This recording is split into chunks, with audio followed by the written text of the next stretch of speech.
Back now on this edition of Connections here on Cable 2, and as promised, we're going to talk about a special program, and it relates to this book and vice versa. The author of this book is seated next to me, and TJ, I'm sure we'll get a shot of everybody who's a guest, but Patty Sawvel is author of Under the Influence, The Town That Listened to Kids. It's all about an anti-drug program that is really successful. It emanated in Kernersville, and of course the book chronicles that, and the book does more than chronicle it. It is also being used in classes now. We'll talk about that in a moment. But seated next to Patty, two very special students who have made their way over to the Cable 2 studio to speak with us. Next to Patty is Madison Cohn. She's actually Sabrina Martin, and she's 13 years old.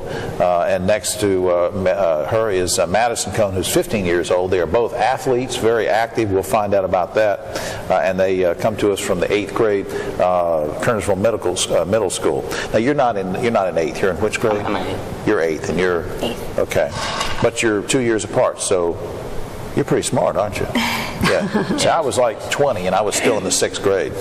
All right, Patty, let's talk about this. Kernersville Cares for Kids. What is that program all about? Well, I think what it is, it's Kernersville's answer to the teenage drug problem. And the schools had put in a program, It's My Call and It's Our Call, and Kernersville Cares for Kids supports the voluntary aspect because our kids weren't signing up for it very much when it was first instituted. But there was a problem defined in Kernersville specifically that you said the parents were asked about how many kids were using drugs, a percentage, and then the kids were asked, and tell me about the discrepancy in their answers. Okay, so that's how it all started. We decided to see what everybody thought about this problem. Adults thought, it wasn't even just parents, it was community leaders, everybody.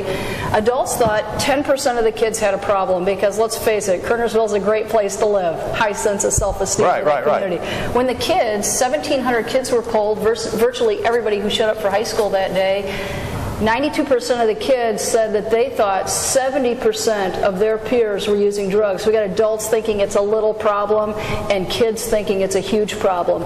They weren't seeing face to face, they weren't seeing eye to eye, they could not help each other, they weren't talking the same language. One is a reality and one's a perception, and there was a big discrepancy between the two. Actually, Jim, both of them were wrong.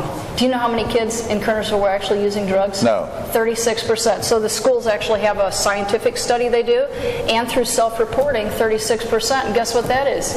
National average. It doesn't matter how nice your town is that you live in. You're still going to have a problem. You're going to have a problem. So to attack that problem, this program, Kernersville Cares for Kids, really the focus of the program is on voluntary drug testing on the part of the kids, right? Yes, and here's why the kids love it. The kids love it because there are drug testing programs all across the country. This is the best one in the country I have ever found, and it's not just because I was a part of it and documented. I've actually researched other programs. A lot of programs are set up to punish kids. A lot of programs are set up to catch the bad kids. This program is designed to help all kids and to respect kids. So if I'm a kid and a student, and I'm a middle school student, and I've kind of messed up and experimented with drugs and I shouldn't have, instead of being afraid to come forward because I'm going to get in trouble, now under this kind of program I can come forward and get some help. Well, let me tell you what happens. You get free help, police are never called, nothing goes on your permanent record, you remain in all your sports and extracurriculars, so none of your peers find out. That's great. Yeah. I want to ask Sabrina and Madison something. Now, how long have you been in this program, the two of you go? 2 years. Yes. Both 2 years. And why did you agree to, I'm not trying to pick at you, but Sabrina, why did you agree to drug testing? You didn't have to. I felt like I'm not hiding anything. It doesn't bug me to do any drug testing because I'm never going to do that because I know it's going to ruin my life, so it doesn't matter. And both of you, as we said, play sports. Madison football and basketball. Because you're such a good athlete, is that the reason that you didn't mind having drug testing? Or? Yeah, that is one of the reasons because I didn't want to punish my body by doing that. That would hurt my performance. What kind of feedback have the two of you gotten from other students, whether they agree with it or not? I mean, do you feel like it's working? Or? At first they were they didn't know what, but then most of them were really nervous about the drug testing. But then when we told them about what happens with it, they got more comfortable. And now I think our school is at 88%. I think we started at 70. So. And last year finished out at what percent? Last year we finished, I think, about 92. So 92%. 92% at Kernersville Middle. Yes, Yes. sir. Now, is that sort of across the board at the other Kernersville schools? Very average. Actually, of all our middle and high schools, 84%, even of our 12th graders, 84% of our kids join this program. That's fantastic. You said you had something that, we don't have a lot of time, but can you read something in a minute or under? You said you had a passage from your book, which, by the way, you can get through the school system. The book has been adopted by the Winston-Salem Forsyth County School System. Dr. Martin has embraced this and the staff, and it's used in PE classes to help further the initiatives of this program, and proceeds from the book go to help this program itself, so it's very good. What did you want to read to us? This is one little one-minute story, and the book is packed full of them. This is from Coach Dino Gaudio. And it says, a 6th grader came home from school one day and found his mother crying in the kitchen. He asked, "What's the matter?" She said, "Dad has a terrible disease and he has only 1 year to live." The young man denied it and said, "My dad's fine. We just played ball together last week." Sadly, 13 or 14 months later, his father passed away. Now he was in 7th grade.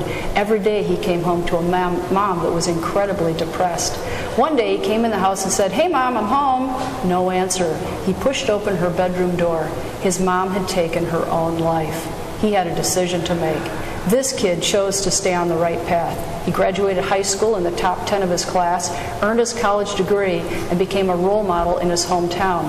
No matter what your life is like, you don't have to go down the path of drugs. You can take the other path.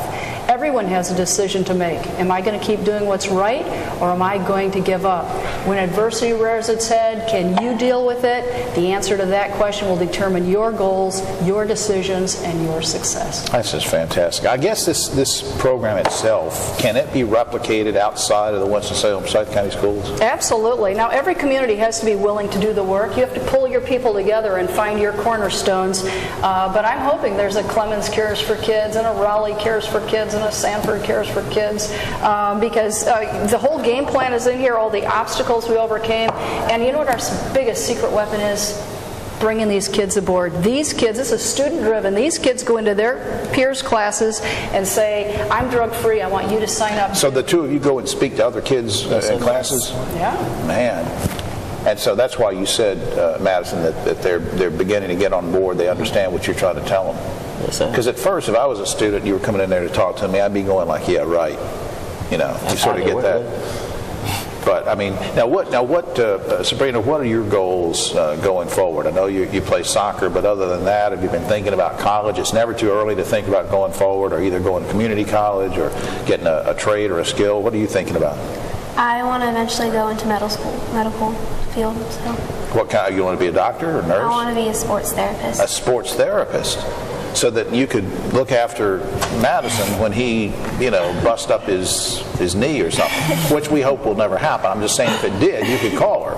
Now, what are your goals going forward? I want to go to a 4-year college, and I want to study and end out somewhere in financial transactions. Maybe wealth management or in the financial. Boy, that industry has been so messed up with the Wall Street problems, and we need some honest people like yourself to be headed into that. And because the two of you are staying on the straight and narrow and not getting off the wrong track, you're going to do well in whatever you do. I just think this is great. Patty, I applaud you being someone to chronicle this and to champion it. And I'm glad that they're continuing to use this book in the PE classes, and that's working out pretty well too, right? It's just getting started, absolutely. And I'd like to say this is not a brand new program. 15 years this has been going on in these schools, so we know for sure it works. 15 years, but these two have only been at it 2 years. Yes, sir. Yeah, they would have to be like 30 years old for, which maybe they are. I don't know. I don't know anything. All right, Patty Sawvel, and to Sabrina and Madison, I appreciate taking time to do this. Thanks for everything you're doing for the schools, for the community, and to keep us all on the right path. And Patty, keep it up and keep us informed, will you? Thank you. We'll be right back with a final word. Thanks for joining us. That's all for this edition of Connections, but I do want to do a couple things. First, one correction. You can get this book, the easiest and fastest way is to go to Amazon.com. and just click on and make your purchase, and part of the proceeds go to help this very program we've been talking about that keeps kids straight and participating in this great anti-drug program, of course, which initiated in Kernersville as Kernersville Cares for Kids, and now this book is being used by the Winston-Salem Forsyth County School System. So we want to thank Dr. Martin for being here, also Patty and Madison and Sabrina. If you want to catch, if you just happen to tune in and say, hey, I just tuned in, I missed part of the show, go to the Winston-Salem Forsyth County School website, go to the Cable 2 programming grid. It will tell you when Connections is on throughout the month, and sometimes I think it's on 5, 6, 7, 8, 9 times, something like that. So you can check it out at various times, and I hope you'll do that. So for all of us here at Cable 2, I'm Jim Longworth, and we'll see you next time.